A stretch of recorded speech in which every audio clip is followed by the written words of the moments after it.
What did Moses desire the Lord to do for the tribe of Levi, the priests of God? This is the question, and we seek to answer today as we continue our verse-by-verse study of the book of Deuteronomy on Walking Through the Bible. The glory of his cross. If you have a Bible with you, you can turn to Deuteronomy 33. We're going to be reading from verses 7 to 11. If you don't have a Bible, don't worry. Just follow along with us on the screen. The version that we'll be reading from is the New King James Version. So Deuteronomy 33, beginning at verse 7. And this he said of Judah, Hear the Lord, the voice of Judah, and bring him to his people. Let his hands be sufficient for him, and may you be a help against his enemies. And of Levi he said, Let your Thummim and your Urim be with your Holy One, whom you tested at Massah, and with whom you contended at the waters of Meribah, who says of his father and mother, I have not seen them, nor did he acknowledge his brothers, or know his own children. For they have observed your word, and kept your covenant. They shall teach Jacob your judgments, and Israel your law. They shall put incense before you, and the whole burnt sacrifice on your altar. Bless his substance, Lord, and accept the work of his hands. Strike the loins of those who rise against him, and of those who hate him, that they rise not again. What we're covering in this chapter is the blessings that Moses bestowed on the tribes of the children of Israel before his death.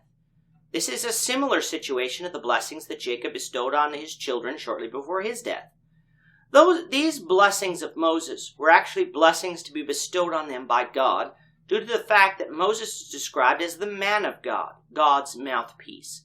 In blessing Reuben, Moses assured them that although Jacob had stripped the tribe of its birthright and leadership position in the family, and although their numbers had dwindled during the period of wilderness wandering, that they would not cease being a tribe, though obviously they would not be a leading tribe in Israel. The reason for that is that the leading tribe would be Judah, according to Jacob. Now even here, we're not told that it would be the tribe of Judah through whom the Lord would come, but again, with this blessing here in Deuteronomy, Moses is cementing Judah into a leadership position. Moses' blessings for Judah takes the form of a prayer.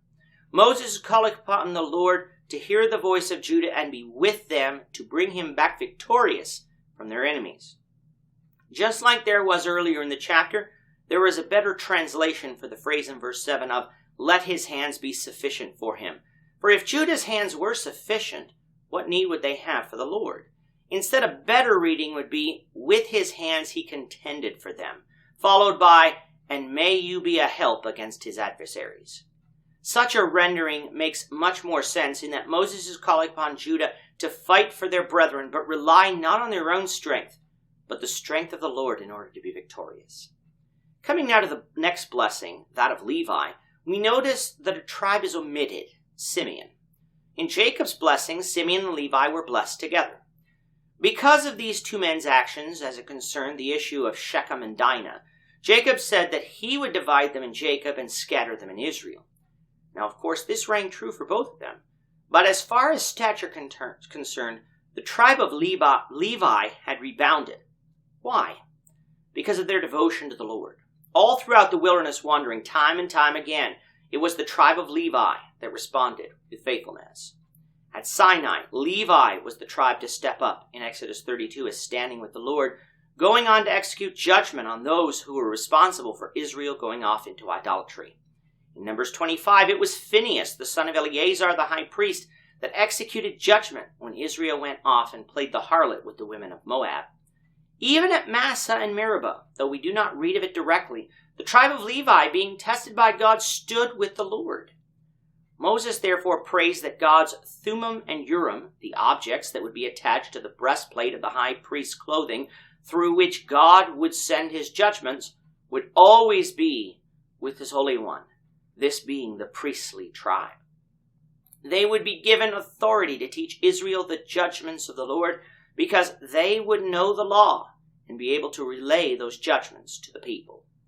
They would also be responsible for offering sacrifices on the altar of the Lord. Thus they would be at the center of religious life in Israel. Therefore Moses called on God to strike those who rose up against the priests and Levites, that they rise not up again. We saw a similar imprecation by Moses in Numbers 17 after Aaron's rod budded, showing that in fact God did select the house of Aaron to be priests in Israel. Even though there would be evil Levites, and that the priests were not all righteous before God, they were still to be respected by the people, for they represented God among them. Today, all Christians are priests, and as such, we are called on to love one another, respect one another, and serve one another. Not doing so is to go against the commandments of God and needs to be repented of. We'll continue with these blessings, the Lord willing, in the next lesson. With that, our time is up for today. The Lord willing, we hope you'll join us for tomorrow's discussion of Deuteronomy chapter 33, verses 12 to 17, as we continue our walk through the Bible, one verse at a time. Thank you for watching today's episode. We hope that you found it edifying and ask that you not only subscribe to our channel and podcast, but that you like and share this episode among your friends, so that the saving gospel of Jesus Christ can go out to the whole world.